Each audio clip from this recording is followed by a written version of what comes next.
Olá pessoal, eu sou Valdir Ventura. Estamos começando hoje a série Sinais do Cristo que vive em mim. Essa série está baseada em Gálatas capítulo 6, de 1 a 10.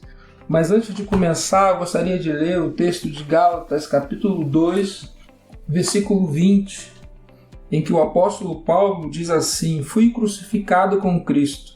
Assim já não sou eu quem vive, mas Cristo vive em mim."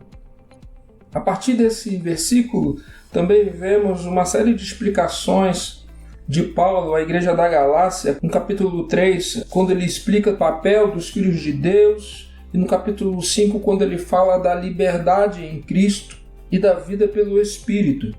E no 6, ele vai falar sobre relacionamentos, a forma como lidamos com o outro. E aí nós vamos perceber que a vida de Cristo em nós, ela é percebida pelo outro.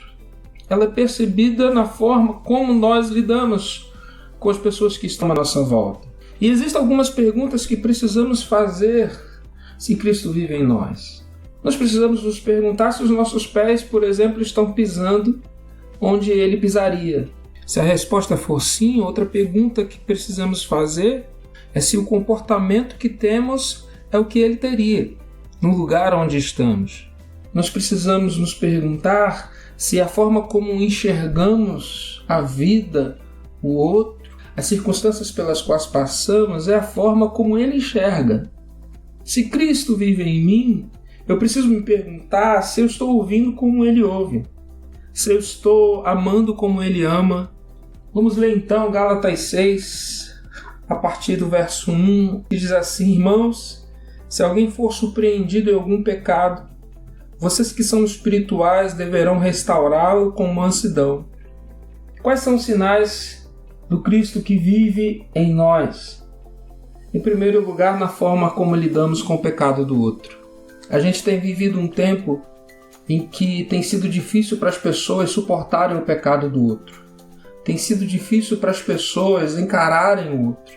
Nós vivemos um tempo em que as pessoas têm dificuldades em lidar com aquele que pensa diferente.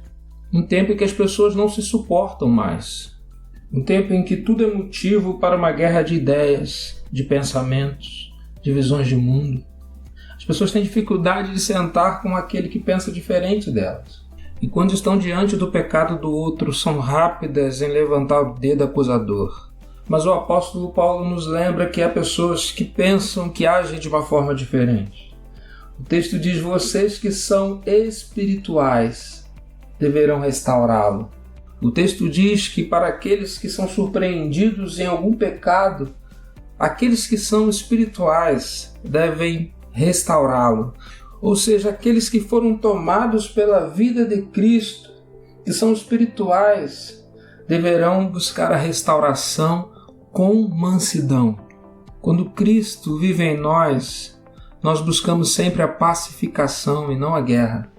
Aqueles que têm a vida de Cristo sabem diferenciar pecado de pecador. Aqueles que têm a vida de Cristo sabem lidar com o pecado do outro. Eles olham para o outro e enxergam a solução para o seu pecado.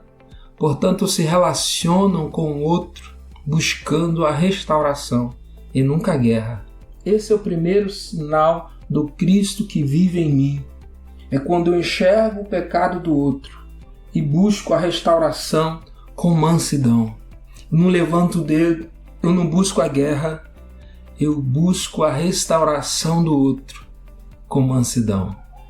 A pergunta é: de que forma você tem lidado com o pecado do outro? De que forma você tem enxergado aquele que pensa diferente de você?